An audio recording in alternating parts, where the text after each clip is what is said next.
Sitting in the hut of the northern Kham, Saoshyant examined ancient Slavic manuscripts. These manuscripts contained ancient pagan knowledge, encoded in the form of drawings and hieroglyphs. One weathered drawing depicted a swan sitting on the water. Beneath it was a golden egg.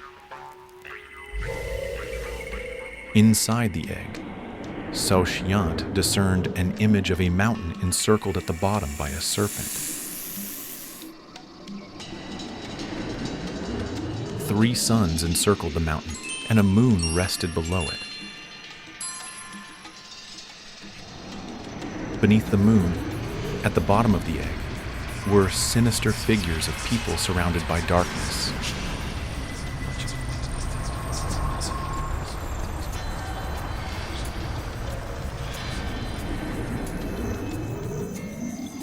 Above the suns, there were stars and benevolent-looking individuals.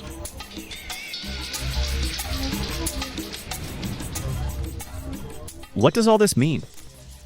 This is the primary manuscript. It shows how our world came into being. In the beginning, there was the primal ocean of non-existence, which is Di, our ancient ancestor, the primordial god. One day, Di decided to create another universe. So, he transformed into a swan and laid a golden egg, which was the offspring of Svarog, the god of our manifested universe. Svarog divided the egg into upper and lower parts. The sharp part became the sky, the blunt part became the underworld, and the yolk in the middle became the earth.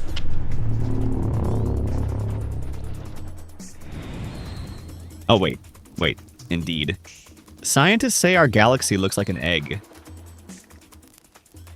Yes, scientists are starting to grasp some of these ideas. So Svarog created the sun to illuminate the whole world. And why are there not 1 but 3 suns? Not 3, but 4. The first sun is Yarilo, the morning dawn. It is associated with the beginning of creation, the beginning of the day. Svarog created it first. It heralds the arrival of spring when the snow melts and the greenery blossoms. It also marks the beginning of your life and youth. The next sun is Dashbog, the summer sun, the fruit-giving summer sun. That's why it's called Dashbog, the giving god. It illuminates the earth and the sky. It's associated with the daytime in your life. It's your zenith, your maturity.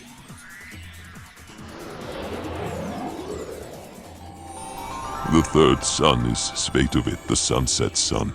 It is associated with autumn, the evening, the old age in your life, the time of harvesting.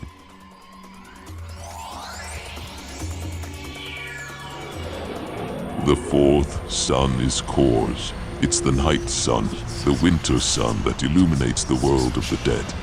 This world, located underground at the bottom of the egg, is where our ancestors reside. At night, this sun appears in the form of the moon, shining dimly to light up the earth. That's why the night is the time of dark powers of the underworld. Because when it's night for us, it's daytime there.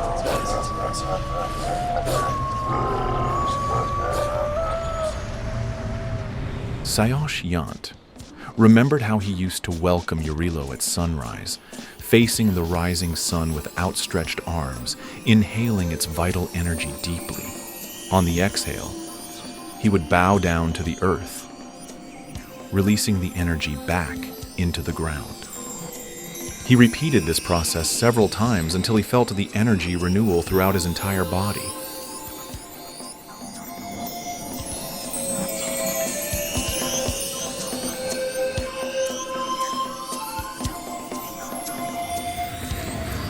So, Svarog created the earth in his own egg. The earth became his wife, Lada. with whom they gave birth to all the gods. Gods of the four sons. The god of the upper world of Rod, who began to procreate all things. And the goddess of the underworld, Mara, who in due time took the creations of Rod to herself in the underworld. He created Belobog in the sky, the god of good thoughts and undertakings, and Chernobog underground, the god of evil and hatred. He did so because everything in the world has two sides, and it's impossible that there is good without evil, that there is life without death, that the sun always shines, or it always rains. Everything has two sides.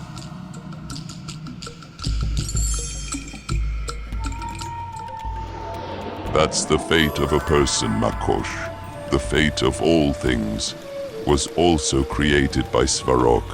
Makosh spins the thread of fate, measuring the length of life for everything, and her sisters help her, and the youngest, Dolya, who brings goodness. And Nedolya, who brings misfortune in life.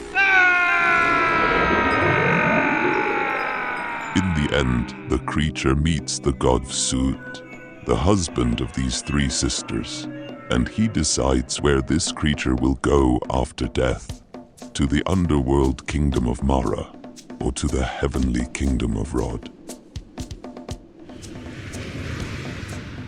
It depends on what this creature was friends with in life, with Pravda, the daughter of Sud and Dolya, or with Krivda, the daughter of Sud and Nedolya. If a person is truthful with themselves, they find happiness in life, Dolya, and after death they go to paradise, Iri, to the sky, to Belobog. But if they lied, deceived themselves, were friends with Krivda, they become miserable, disfavored on earth, and after death go to the underworld. Yes, it's great. Well then, Svarog created Perun, the Thunderer, who guards the earth and the heavenly kingdom from the unlawful intrusion of Mara and her Kikimors and other inhabitants of the underworld. And between the earth and the underworld, he placed the serpent-like Veles to guard the entrance to the underworld and accompany the deceased there. He also commands all the forest spirits, house spirits, and other spirits that inhabit the earth. So he can bestow wealth, goodness, offspring, and abundant crops on people. Often these two gatekeepers, Perun and Veles, are at odds, especially if Veles gives too much power to earthly spirits, and they disrupt the harmony in this world.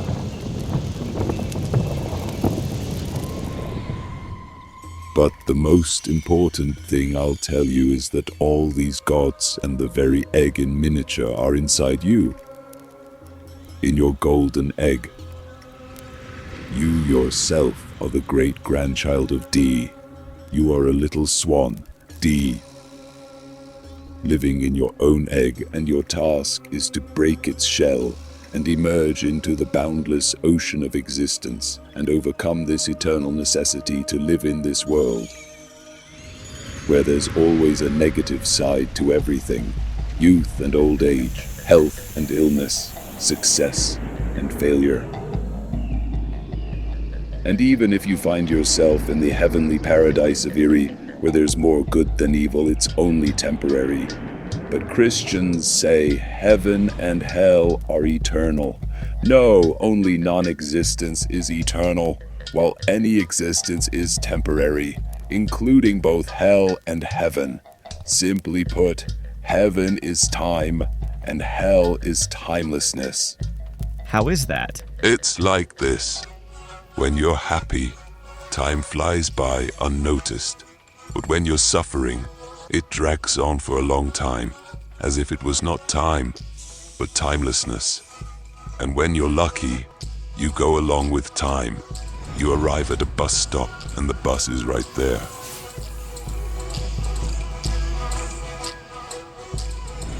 You go to a store, and they immediately start selling scarce items. But when you're under Nedolia's influence, everything is the opposite. You end up in a state of timelessness, not in sync with time. The bus leaves right in front of you. You stand in a long line, and the last item is taken just before you reach it. If I'm inside the egg, then that means Dolia and Nedolia are inside me too. But where exactly are they? Dolia, like Pravda, is on the right, on the southern side, because your face in the egg is turned to the east, and Nedolia and Krivda are on the left. That's why you have unhappy moles on your left side. It's interesting. How should I hatch this egg? Well, this egg consists of 3 layers. The first layer is your imagination. The second is your emotions, attachments, desires, thirst. And the third is your body with its habits, instincts, and fear of death. You need to detach your spirit from all of this, your swan D, so that it can once again, after shedding the shell, emerge into the boundless realm of non-existence. In Christianity, it is said that a person is made from clay, but here you're saying they are the great-grandchild of God. That's something new. Yes, that's exactly how it is. He gave birth to Svarog, Svarog to Dazbog, the sun, and Jiva, life on earth.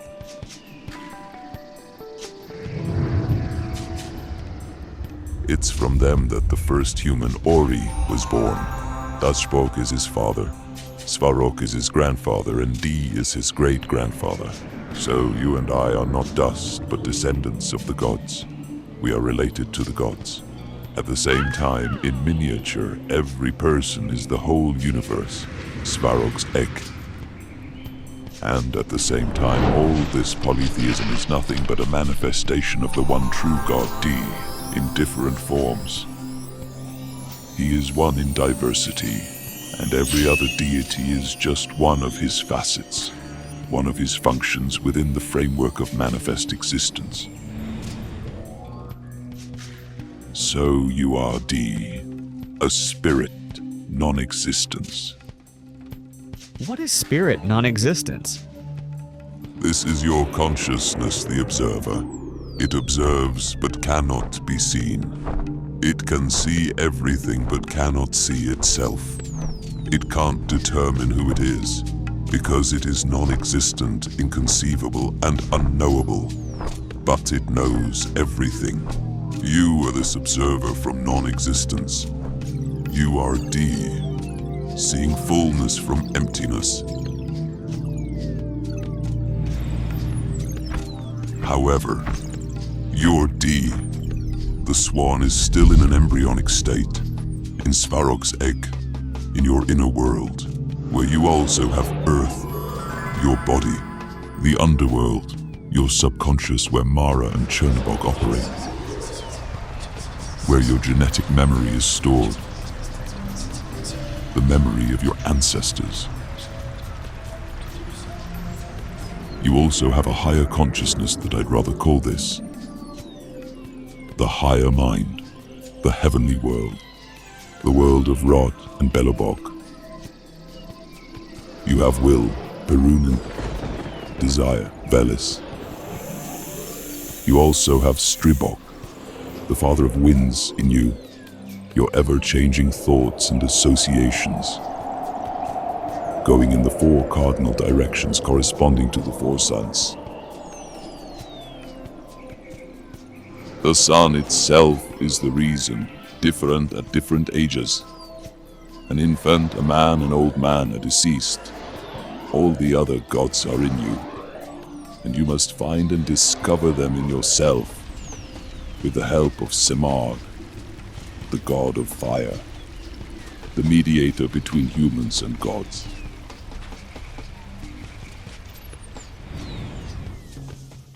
The gods of sacrifices and your intentions are your true inner world, your Svarga. But there is another layer of the egg in you, an illusory world of worldly notions about yourself, that you are Saoshyant. You're your father's son, you're a brother, you're a relative, etc. All of this is not you. It's a story about you, just like communism, fascism, Christianity, and other ideologies. Myth is also what you say. I am a builder of communism. I am a party member. I am a family man. My goal is to build a bright future, and so on. All these thoughts about yourself and society must be overcome. This is your first shell.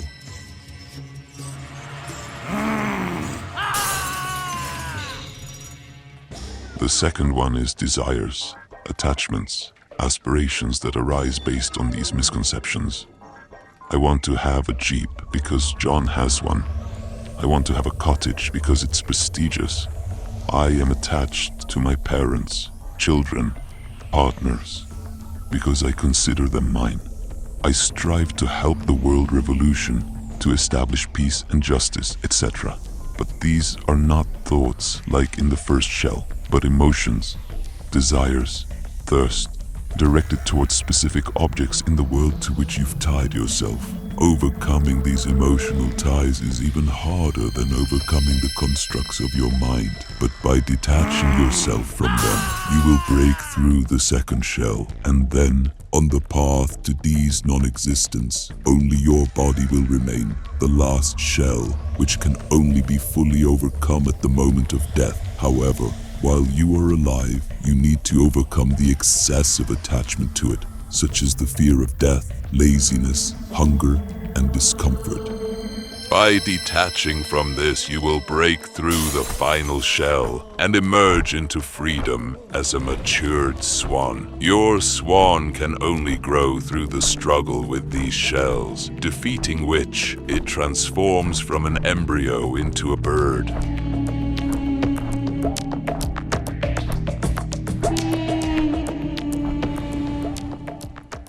It's strange.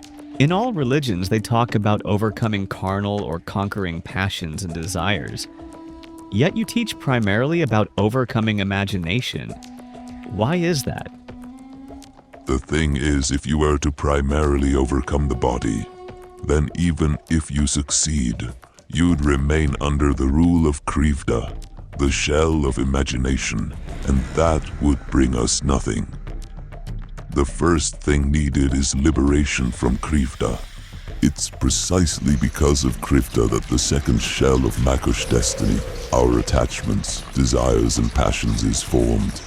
Without falsehood and sick imagination, human desires would be no more than animal desires. To eat, drink, sleep. Everything would be reasonable and moderate, just for survival and nothing more.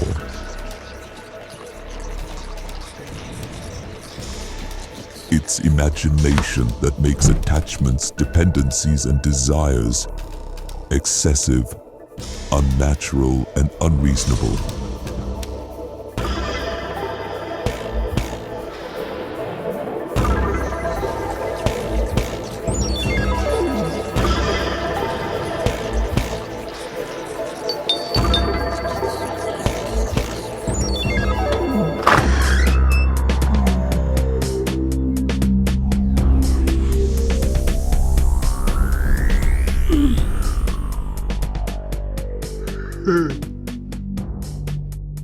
If falsehood is vanquished, new desires and attachments won't arise. And to free oneself from Makosh destiny, you'll only need to overcome the old desires.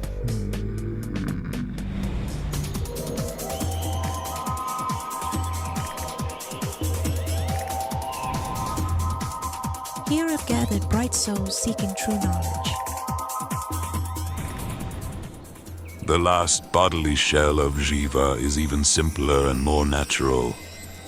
Without false attachments and bad habits, it would be almost saintly, and overcoming it won't require much effort. Moreover, we naturally leave it at the moment of death.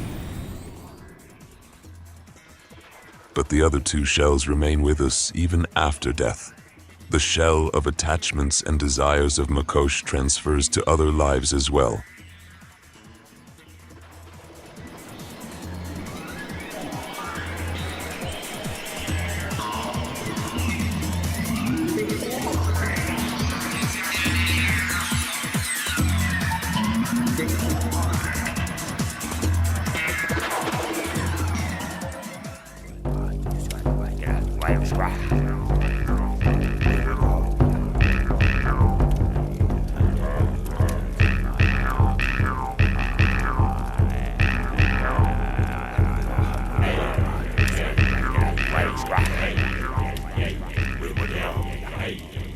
In our extreme times, when the fate of the entire planet is at stake, it is crucial for the knowledge of angels and benevolent spirits to spread as quickly as possible, globally, and reach thousands of people. In this way, we can change the future of all humanity. Which is why we are addressing you, dear soul of light. Spread the knowledge about our wise books and films. Share links to videos or cartoons. All of this is available and free. Invite women to individual practices, webinars, and seminars. And the Great Spirit of Light will help you and your family. It will direct an enormous amount of energy to fulfill all your desires. Benevolent spirits and angels will assist you and your loved ones in all matters. A thread of light and love extends from your heart to the hearts of thirsty women, and the creation of good and the dissemination of enlightened knowledge throughout the world begins. Become part of the mission of light. Help people, and God will help you.